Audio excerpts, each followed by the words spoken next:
우리가 해야 할 일은 오직 은혜 받는 길입니다. 시국도 시국이니만큼 매일의 삶이 불안한 삶, 원치 않는 삶, 그 길로 가는 길이 있다 하더라도 우리는 하나님의 은혜 가운데 살아가야 되는 그리스도인들입니다. 바르게 성숙된 신앙자들이 되시기를 주님의 이름으로 축복합니다. 자, 오늘의 은혜 받으신 말씀은 마태복음 5장 4절의 말씀으로 은혜를 받겠습니다. 애통하는 자는 복이 있나니 그들이 위로를 받을 것이며. 아멘. 자, 우리가 참된 축복을 원합니다. 근데 참된 축복을 인도하는 것이 성경의 구약에 나와요. 어디가 나오냐면은 야곱의 사다리입니다. 그 야곱의 사다리를 비유할 수가 있는데 그 꼭대기, 사다리 타고 막 올라가잖아요. 그 꼭대기에는 천국에 다다르는 길입니다. 자, 그렇다면은 천국으로 가는 길, 우리가 글로 가야 될 거 아닙니까? 그 길은 통과해야 될 길이 있습니다. 그것이 바로 애통의 집을 통과해야 됩니다. 우리가 애통해야 되는 그 시기점이 있어요. 그래서 우리가 거듭나고 회개의 길로 가고 다시 한번 주님이 원하는 모습 가운데 보여지는 모습으로 되는 그런 기쁨의 도구의 모습으로 가야 되는 것입니다. 오늘 본문 말씀 마태복음 5장 4절에 애통하는 자는 복이 있나니 그들이 위로를 받을 것이며. 자, 아멘. 애통하는 자는 복이 있는 사람이라 그랬어요. 근데 애통하는 사람은 복이 있는 사람하고 주장하는 거예요. 그 주장하는 이유가 있습니다. 그 이유는 그들이 위로를 받을 것이기 때문입니다. 그래서 애통하는 것이에요. 그래서 성도의 눈물이 있잖아요. 우리가 막 애통하고 아버지 앞에 땅을 쳐가며 골방에 들어가 머리를 박고 며칠 금식을 해야 되며 할 때가 있잖아요. 이 성도의 눈물, 하나님 보시기에 이 성도의 눈물이 받아질 때가 있다는 것입니다. 성도가 눈물을 흘리며 할 때는 순간 비통한 눈물일 거예요. 그러나 이 비통과 애통이 섞인 이 눈물은 복받는 눈물입니다. 그래서 복받는 눈물. 그러나 또 이 모든 애통이 다 복받는 것이 아니에요. 내가 애걸복걸 통곡을 한다, 나 울고 왔어, 이런다면은 그것이 모든 사람에게 복받을 자격을 주는 애통이 아니라는 것입니다.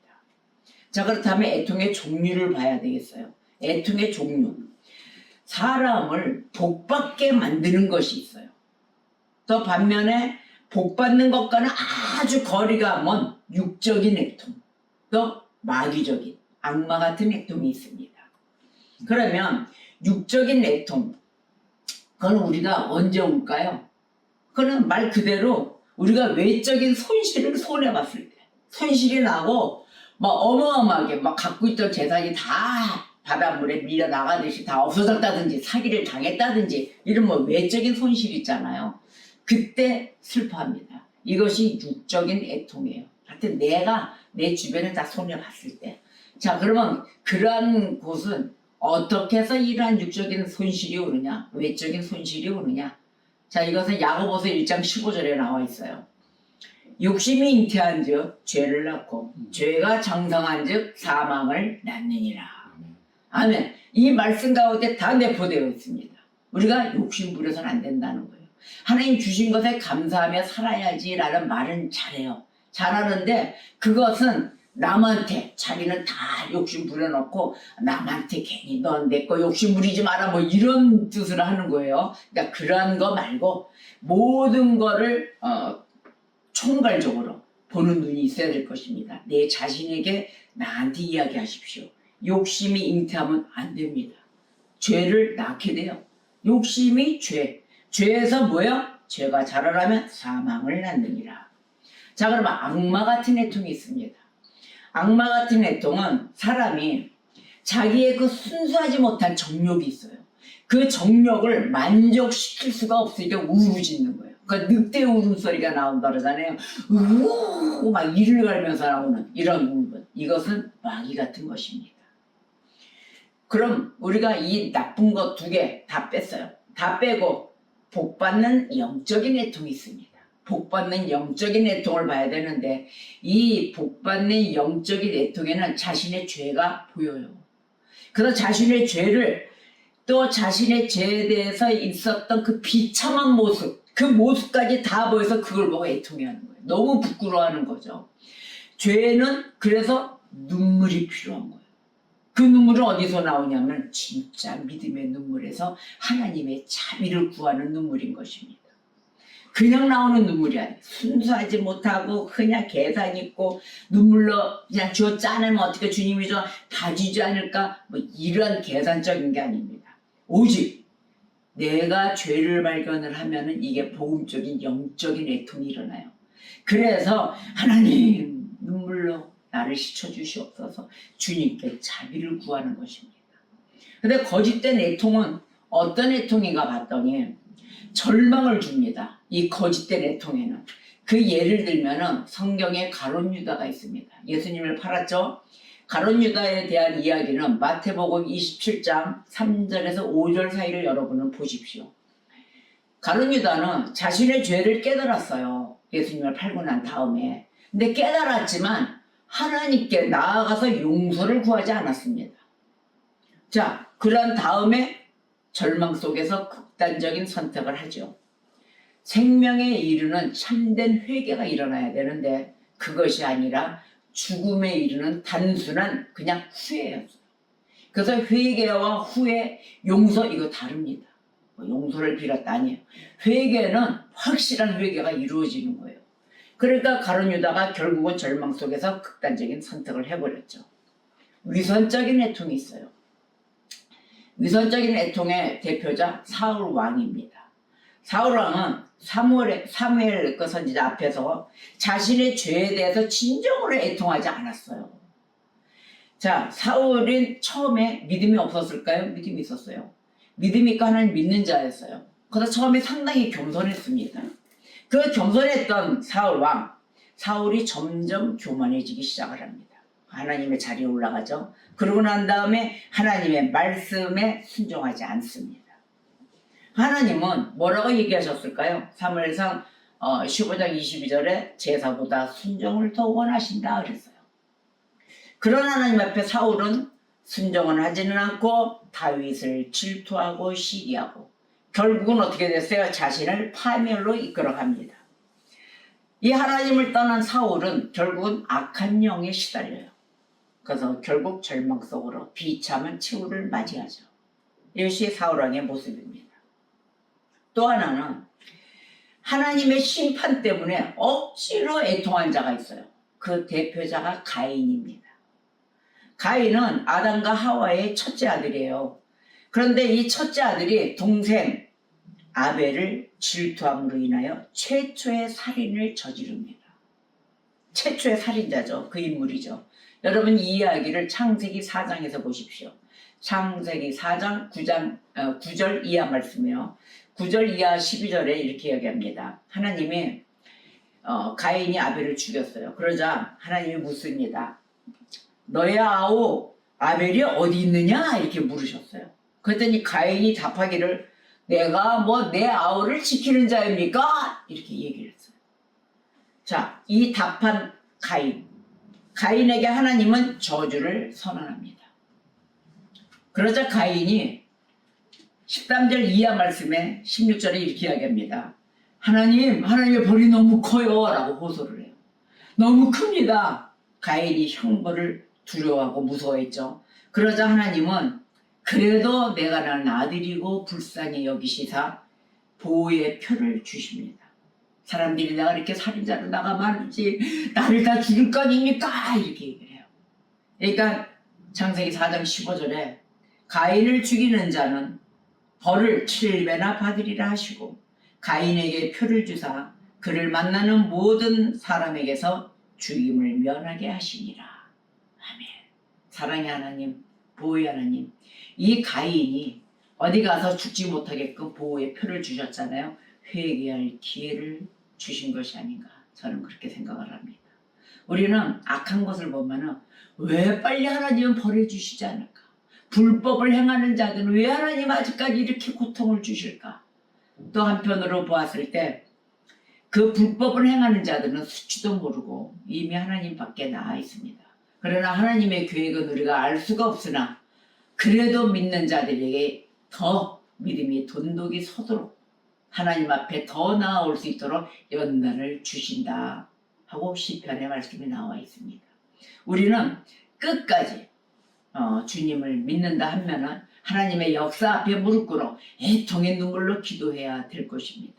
기도함으로 인해서 하나님의 역사를 우리는 기다려야 되는 것입니다. 끝까지 지켜야 됩니다. 그래서 참된 회개자가 있잖아요. 참된 회개자는 아무리 큰 죄라도 그의 죄를 고백하기를 주저하지 않습니다. 그냥 이실직고 합니다. 그래서 복음적인 애통이 일어나는 거예요.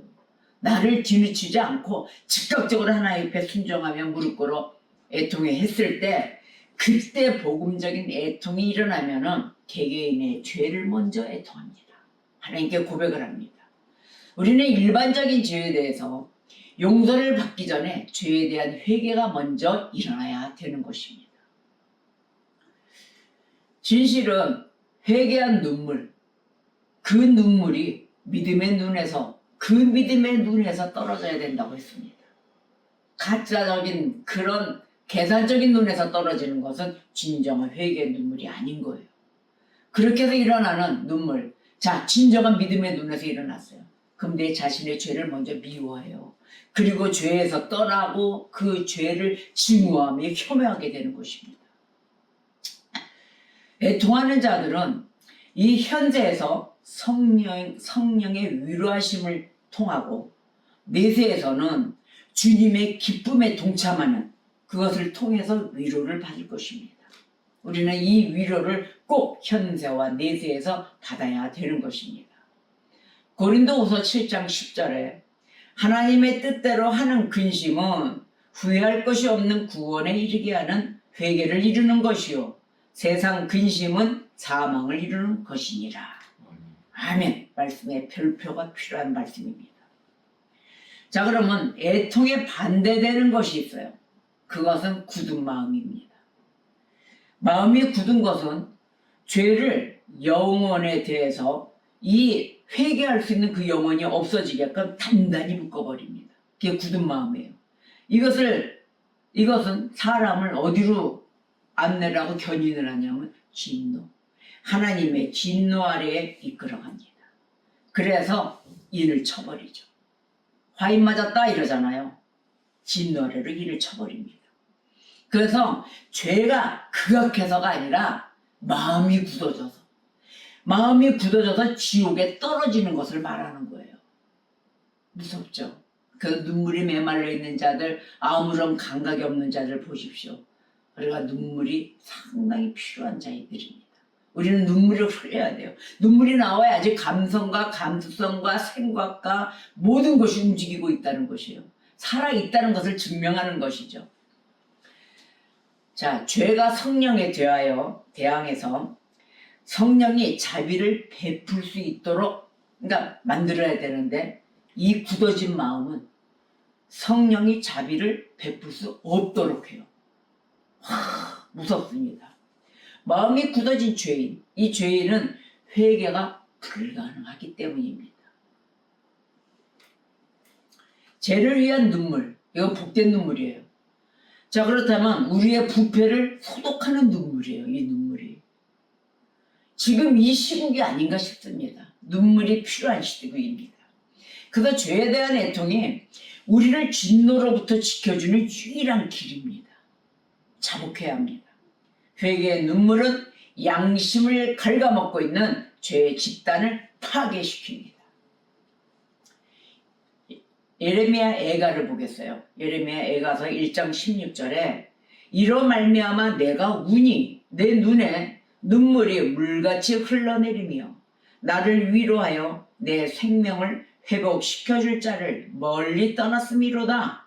원수들이 이김에 내 자녀들이 외롭도다. 원수들이 이겼다 합니다. 또 애가 3장 48절에 딸, 내 백성의 파멸로 말미암아 내 눈에는 눈물이 시내처럼 흐르도다. 이 에레미야 선지자가 흘린 눈물입니다. 이 시대의 불의로 인해서 밤낮으로 울었습니다. 이스라엘 백성의 죄와 심판을 보며 눈물의 선지자라 불릴 만큼 많이 울었습니다. 여러분, 이 예레미야 예가서를 볼 때 무엇을 생각하게 되십니까? 이 나라, 지금 우리나라뿐만이 아니죠. 다른 나라도 많은 이런 지금 나라가 망가지고 있는 행태가 일어나고 있지만 그 나라는 그 나라고 일단 우리나라부터 살아야 되겠습니다. 우리나라에 이끌고 가는 이 국민, 서민들 아무런 힘이 없어요. 돈도 없어요. 하루하루 살아가기에 급급합니다. 그런데 그 급급한 서민들의 혈세로 나라가 이루어지고 정치가 생기고 법이 생기고 하는데 자, 무너진 나라가 되는 것이에요. 이것이 나라의 교만입니다. 애통해야 돼요. 누가 애통해야 되겠습니까? 하나님은 소돔과 고모라를 물리칠 때, 무너뜨릴 때 그 한 사람의 일할 자가 없어서 무너졌습니다. 100사람, 10사람 줄어들면서 5사람, 3사람 그 한 사람을 찾기 위해서 아직까지도 열어두시는 그러한 나라. 그 한 사람을 찾기 위해서 지금도 기다리고 계십니다. 나라의 교만을 애통해야 되겠죠. 여러분 지금 당장 입술로 열어서 피켓 들고 나온다 배 띠 내밀고 왜? 저는요 지금 보면은 어떤 정치나 나라에 대해서 이렇게 보아도 지금 그럴 때가 아니에요. 여러분 자복하고 무릎 꿇고 눈물로 하나님께 애통해야 될 때입니다. 지금 나와서 누가 오르네 누가 글르네 할 것이 아니라 여러분 개개인 자신이 하나님의 진노가 쏟아 부어질 징조 지금 보이고 있잖아요. 지금이 이때 애통해야 될 때인 것입니다. 또한 지금 타락의 시대예요.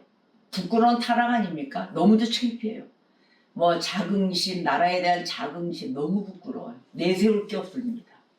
불법이 난무하고 있습니다. 자, 바로 이러한 부끄러운 타락 뒤에는 더더욱이 더 특별하게 애통해야 되겠습니다. 대한민국을 위해서 너나 할 것 없이 다 같이 애통합시다. 눈물의 기도로 하나님께 바로잡아 달라고. 오직 하나님만이 정의와 공의가 있기에 하나님의 계획 아래 하나님이 이 나라를 사랑하신다면 다시 반드시 세워주실 것입니다. 그리고 또한 우리가 하나 잊었던 게 있어요. 우리가 미우면은 그 사람이 눈에서 마음에서 지워져요. 그런데 그렇게 해서는 안 됩니다. 다른 사람의 죄를 위해서도 애통해야 돼요. 그 죄를 하나님 정리정돈 시켜주시옵소서. 우리는 죄 짓지 않는 그러한 주의 백성이 되게 하여 주시옵소서라고 상대방 타인에 대한 기도도 쉬지 않아야 된다는 것입니다. 참된 애통자는 죄가 두드러진 만큼 그의 회개가 뚜렷하도록 애써야 되겠습니다. 그리스도께서 분명히 말씀하셨지요. 애통하는 자는 복이 있나니 아멘. 분명하게 말씀하셨어요. 그래서 그리스도인들은 거룩한 애통을 해야 되는 것입니다. 애통을 권하는 이유, 그 이유는 영혼에게 축복을 준비시켜주기 때문입니다. 축복을 준비합시다. 하나님 앞에서 눈물로 간절히 기도하며 그 자신의 고통, 또 회개, 혹은 그 중보의 마음, 그것을 표현한 성경의 인물이 있습니다. 다윗입니다. 시편에서 자신의 죄 원수들의 공격, 삶의 고난, 그 속에서 하나님 앞에 울며 기도합니다. 시 6편 6절에 보겠습니다. 내가 탄식함으로 피곤하여 밤마다 눈물로 내 침상을 띄우며 내 요를 적시나이다. 시 39편 12절에 여호와여 나의 기도를 들으시며 나의 부르짖음에 귀를 기울이소서. 내가 눈물을 흘릴 때 잠잠하지 마옵소서. 나는 주와 함께 있는 나그네이며 나의 모든 조상들처럼 떠도나이다. 시 56편 8절 나의 유리함을 주께서 계수하셨사오니 나의 눈물을 주의 병에 담으소서. 이것이 주의 책에 기록되지 아니하였나이까? 통곡을 했습니다. 구약의 대표주자였죠. 신학의 대표자 예수님입니다. 예수님도 여러 번 눈물로 기도하셨어요. 누가복음 19장 41절에서 44절의 말씀을 여러분들은 보십시오. 예수님은 예루살렘 성이 멸망할 것을 예언하시며 눈물을 흘리셨습니다. 누가복음 19장 41절 가까이 오사 성을 보시고 우시며 이랬어요. 예루살렘이 회개하지 않고 하나님의 구원의 기회를 놓치는 것에 대한 안타까움에 우셨던 것입니다. 또 요한복음 11장 35절에 보니까 예수께서 눈물을 흘리시더라 이랬어요. 이것은 무슨 사건이냐면은 나사로의 무덤에서의 그 예수님의 눈물입니다. 예수님은 사랑하는 친구 나사로가 죽었을 때였죠. 그때 그의 가족들과 함께 슬퍼하시며 눈물을 흘리셨습니다. 물론 친구 나사로는 살리셨죠. 이는 우리가 고통과 슬픔을 공감하시는 예수님을 볼 수 있습니다. 세 번째로는 겟세마네 동산에서 우셨어요. 겟세마네 동산에서의 눈물의 기도가 있었거든요. 저는 이 겟세마네 동산에 이스라엘에 가봤어요. 거기에 그 교회 벽에 보면 예수님이 그 눈물의 기도하는 바위에 엎드려서 하는 그 모형을 이렇게 해놨어요. 조각을. 자, 그때 십자가를 앞두고 심한 통곡과 눈물로 기도하셨던 시절입니다. 그래서 히브리서 5장 7절에 보면은 그는 육체에 계실 때에 자기를 죽음에서 능히 구원하실 이에게 심한 통곡과 눈물로 간구와 소원을 올렸다. 아멘. 이렇게 말씀하셨어요. 그래서 마태복음 26장 39절에 보니까 내 아버지요, 죽으실 때죠. 십자가에 달려서 내 아버지요, 만일 할 수 있거든 이 잔을 내게서 지나가게 하옵소서. 얼마나 고통입니다. 그러나 결국은 어떻게 됐어요? 내 원대로 마시옵고 아버지의 원대로 하옵소서 하고 순종하셨습니다. 자, 예수님은 하나님 아버지께 순종함으로 땀이 핏방울처럼 떨어질 정도로 간절히 기도하셨습니다. 그래서 누가복음 22장 44절에 이렇게 말씀하세요. 예수께서 힘쓰고 애써 더욱 간절히 기도하시니 땀이 땅에 떨어지는 핏방울 같이 되더라. 아멘. 여러분 이와 같은 기도 하십니까? 대한민국을 지킨다면서 이와 같은 기도 하십니까? 너무도 편한 거 아니십니까? 그냥 가자 되는 대로 이때 외칠 때 외치고 주면 주는 대로 어떤 원수가 이 땅을 차지한다 하더라도 나만 살면 돼. 이런 시대가 되었다는 것입니다. 하나님은 이 시간도 참회를 명령하십니다. 회개하지 않는 사람들이 불쌍하지만 회개할 필요를 느끼지 않는 사람은 더욱더 불쌍합니다. 여러분의 그 마음이 죄 때문에 깨어지고 거룩한 눈물에 녹아질 때 비록 여러분이 알지 못하여도 하나님은 여러분과 함께하고 계십니다. 애통의 몇 가지 방해를 조심하십시오. 이번 한 주간 우리가 애통해야 할 주간인데 죄를 사랑하지 마세요. 죄를 사랑하는 것이 애통에 있어 방해를 칩니다. 또 절망하지 마세요. 하나님을 모욕하고 그리스도의 피를 평가절하하고 영혼을 저주하는 모습인 것입니다. 이것이 절망의 모습이에요. 그래서 절망은 회개를 하지 못하게 합니다. 회개의 전제 조건은 자비이기 때문이거든요. 하나님의 자비를 끝까지 붙드십시오. 돌아온 탕자가 있잖아요. 우리는 탕자예요. 그래서 그 탕자는 돌아온 이 시간부터 회개해야 돼요. 회개하면 그 시간부터는 기쁨이 시작됩니다. 탕자들이여 회개합시다. 성령은 우리를 애통하도록 이끄십니다. 우리가 이 성령의 은혜들을 숨막히게 만들어서는 안 되는 것이죠. 그럴 때 성령은 소멸하게 됩니다. 그래서 데살로니가 전서 5장 19절에 성령을 소멸하지 말라 강조하십니다. 어떤 사람들은 그리스도께서 나를 위하여 죽으셨고 그분이 모든 것 다 이루어 놓으셨잖아. 그러니까 내가 기도하거나 애통할 필요 없어 하는 사람도 있어요. 오해하고 있는 것이죠. 오해로 인해서 지옥 가는 사람들 많습니다. 지옥에 떨어지는 길을 피하십시오. 여러분 하나님은 뭐 자비하시다고 하면서 계속 죄를 지어도 된다고요? 아니요. 지금 세상을 보십시오. 우리나라 보십시오. 기독교 하면서 다 일어나 있는 자들이 무엇하고 있습니까? 복음을 증거하지 않고 자기들이 총칼을 들고 움직이고 있습니다. 하나님의 자비와 아무 상관이 없다. 이러면서 하나님께서는 애통하는 자에게 자비를 베푸시니 우리가 육적인 마귀적인 애통을 하자 이러고 부르짖고 다니고 있습니다. 한심한 노릇입니다. 자, 마지막으로 16편 11절에 이렇게 말씀하십니다. 주께서 생명의 길을 내게 보이시려니 주의 앞에는 충만한 기쁨이 있고 주의 오른쪽에는 영원한 즐거움이 있나이다. 아멘. 애통은 확실한 기쁨이 있습니다. 여러분, 이번 한 주간 죄를 위하여 진정한 애통자가 되어야 하겠습니다. 나를 살리고 내가 진정한 주님 앞에 쓰임받는 기쁨의 도구가 되십시오. 애통하는 자는 복이 있나니 그들이 위로를 받을 것이며. 기도하시겠습니다.